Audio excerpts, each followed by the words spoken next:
Yeah, hi all. Good evening, and today I'm going to discuss week 4 lectures on the topic bioelectrochemistry. So we'll discuss few questions today. So let's start from question one. So here we'll see what is the question one. The solid state ion selective electrode use a solid. First of all, it needs a solid. What kind of solution? Okay, that ionically conducting substances, either alone or suspended in an organic polymeric material as a membrane. Okay. So basically, the question is like when we are constructing a cell or constructed a potential difference. Okay. So the electrodes, solid state ion selective electrodes, use a what kind of solution that ionically conduct either alone or in suspended condition. Okay.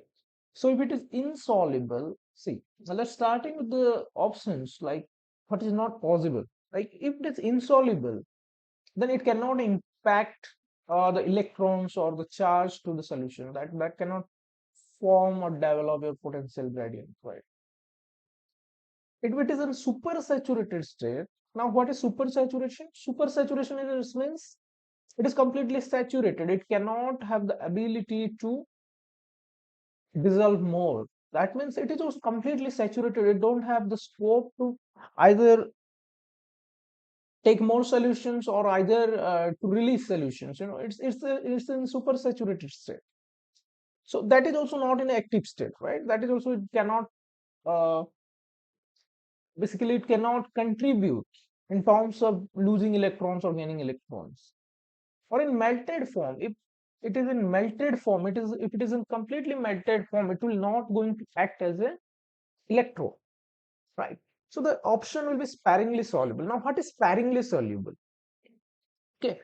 Now, sparingly soluble means it is something that is not completely soluble, but it's partially soluble. That means the electrode is there, but it is somehow it will impart charges to the solution. Okay.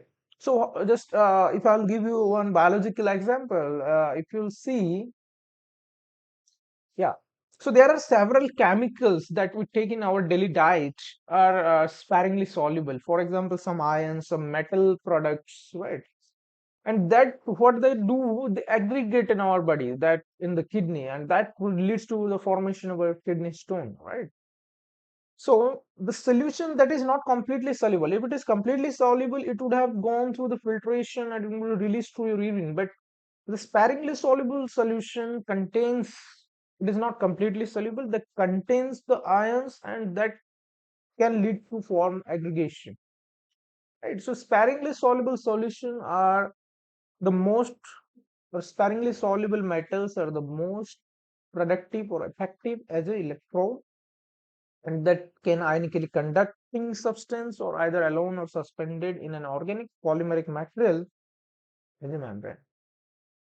Okay, because it needs some charges to perform all these electrochemical reactions. Okay, now a potential that can develop when a metal electrode comes in contact with the solution containing its cation. Okay, so this question is like, there is a metal solution, here is your metal, and containing its cation there is one more solution. For example, the cation present here is also present here. Okay, so what kind of potential will develop when a metal electrode comes in contact with a solution containing its cation? Okay, so when two different electrode forms the reaction, like when two different electrodes form the changes of potential in between, they basically form a junction potential. Okay, so because this is a different thing. Like this is an electrode. Basically, this is a metal electrode, and the solution contains its cation. Yes, for example, this is a copper electrode and it is containing CuSO4. So this kind of because these two are different condition in different conditions, this kind of potential development is called your junction potential. Okay. Now, when a cell contains a boundary between two electrolytic solutions of different composition or concentration, just a minute. This will most probably just 1 minute.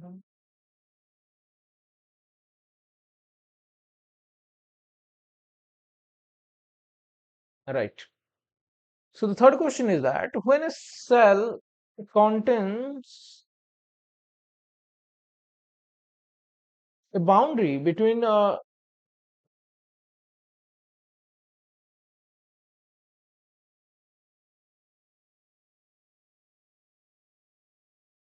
when a cell contains a boundary between two electrolytic solution of different composition or concentration,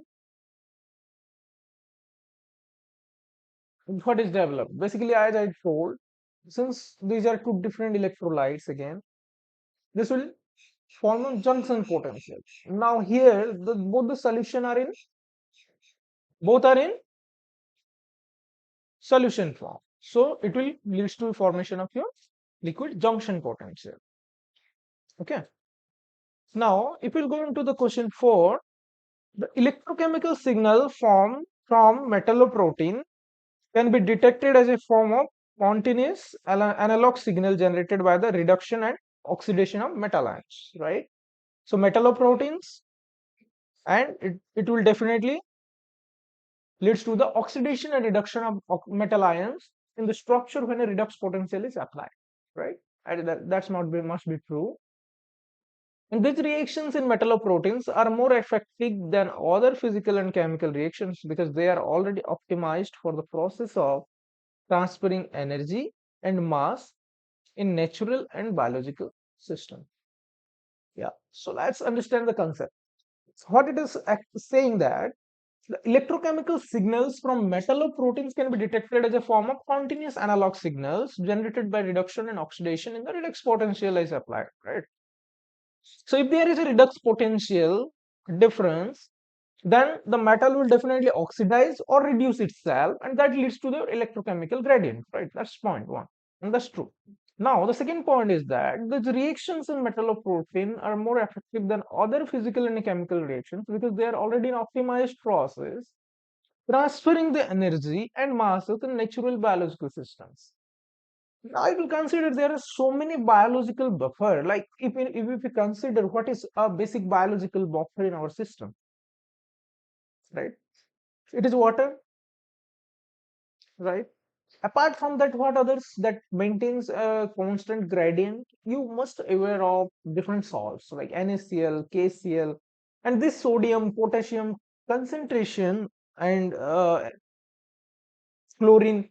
This basically maintains a biological gradient, right? So the metal ions like magnesium, calcium, potassium, sodium, all these have the ability to transfer energy and masses in a natural biological system. Okay, that means they are naturally involved in the process of oxidation and reduction. If you keep a rod outside, due to biological system, it will get reduced, right? Basically, the point is that they are biologically existed in a way that they transfer their energy and masses in natural biological systems that leads to their ability to used as an electrochemical gradient. And this is the reason that we are using that in different electrochemical system. It's not like that we used we discovered something and then they started acting as a acting as a oxidation or reduction system. The property that they possess in the nature, the metals, right, in the biological system or in natural environment, basically leads to their uses as a electrochemical apparatus or electrochemical. Due to the property of their electrochemical nature, we basically use them we basically use the metalloproteins in different reactions like electrochemical reactions, cell reactions. Okay. Now, which of these is not used as a reference electrode? Now, what is reference electrode? As we have previously discussed, reference electrodes are the electrode that we can take as a reference, right? There are two kind of electrode. One is your reference electrode, and one is your electrode. Basically, I think it is some gradient electrode or like that. I'm not sure, but one is your standard electrode, and one is your reference electrode, right? Reference electrode is basically your standard electrode, and one is your electrode that doesn't. We are not aware of the potential what it is, right? So the reference or standard electrode is an electrode that basically we compare them with the cell or with the electrode to find out the based on the reference electrode what is basically the potential difference or current present in the other electrodes. So basically this is the standard electrode that is used for a comparative analysis between two electrodes. Okay. So what are different reference electrodes that you must be aware of? That is AgCl, calomel electrodes, SHE we have discussed in the previous classes with the standard temperature and pressure, and CdCdCl2 will be the answer because this is not usually used as a reference electrode.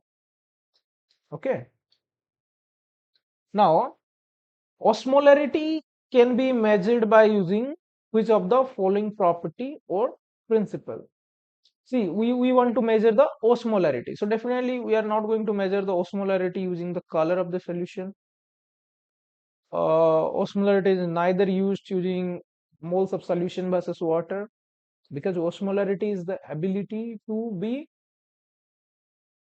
osmotically available, or it is basically the how permeable the solution is across a membrane, right?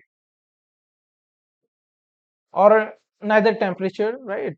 Because we cannot measure the difference of ability to transfer across the membrane through all these conditions like color, because if the solution will pass through a membrane, it is not going to change its color, it is not going to change its solution concentration, neither it is going to change its temperature. But the freezing point depression is the one that is basically used to calculate or to verify the osmolarity or measure the osmolarity of the solution basically. So which of these is not a property of valinomycin? So valinomycin is a drug, so it basically naturally available. It is most selective to sodium. It is an antibiotic for sure. It is an antibiotic as I told, and it is ion selective membrane. Yeah, it is also it is ion selective membrane, but it is not selective to sodium because valinomycin is a natural drugs that has nothing to do with the sodium. But it is mm, ionic to ionic selective membrane. Okay, ion selective membrane.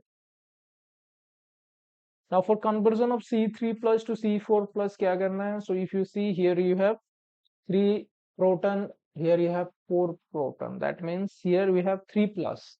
What that means 3 electrons are released minus 3 electron. So here it will be minus 4.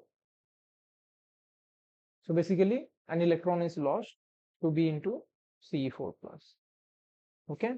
Now voltage of the pH electrode changes by, this is basically 59.16 millivolt for every pH unit change of analytic activity at 25 degrees. So this is a standard that the voltage of ideal pH electrode changes by 59 volt or so around 60 volt,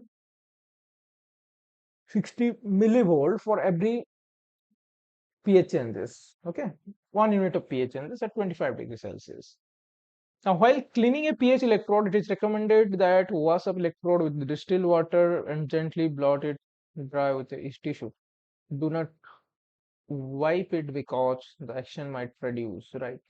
So, cleaning a pH electrode, if it is a pH electrode, then see, This is basically a glass electrode, right? So what might be the reason? See, it's not like the scratches can be tolerable. It's not the problem. Okay, neither breakage nor roughness. Because see, because the problem is that we are measuring the pH, and pH is basically measure of H plus ions, right? It is negative logarithm of concentration of H plus ion. So we are measuring the hydrogen concentration, and we want the electrode to detect very precisely, right? So if we rub it or if we wipe it, the interaction between the wiper and your glass rod will generate a static charge in the glasses, because glass is positively charged and your cloth is negatively charged. So if you will wipe, then it will develop a static charge, and due to the charge, it will lead to a different results. It will not going to give you the 100% significant results. So this is the reason we generally didn't wipe or doesn't wipe the pH electrode glass. Rather, we to rinse with water and just wipe it with tissue. Rather, we gently bolt it dry with the tissue. Neither we also didn't wipe with the tissue, right? So there are different biological applications you will see of this bioelectrochemistry, right? Whatever the concepts we are studying, like in starting from the maintenance of different electrochemical gradient, osmolarity, and potential differences. So these all play some roles at some stages of biological system that is utilized in electrochemical system currently to maintain or to develop different electrochemical instrumentation and electrochemical systems. And but initially the biological system contains all those metal ions, all those things, and that are well established in natural system, that it act as a very brilliant buffer. If you see, then it's really interesting that how all the metal ions present within the body maintaining all the system and buffer system and maintaining a constant temperature and a constant pH throughout your career or throughout your life is really interesting, right? And and even in different conditions like during summer, winter, it doesn't matter. Even in, if what you are eating, irrespective of that, in maintaining a constant pH and constant homeostasis in our body. So that is something really interesting, right? Because of this electrochemical transformation between ions and metal atoms. Okay, so that's it for today's class, and we'll discuss further, right? So any doubt from your side, you can just go ahead discuss that. Okay.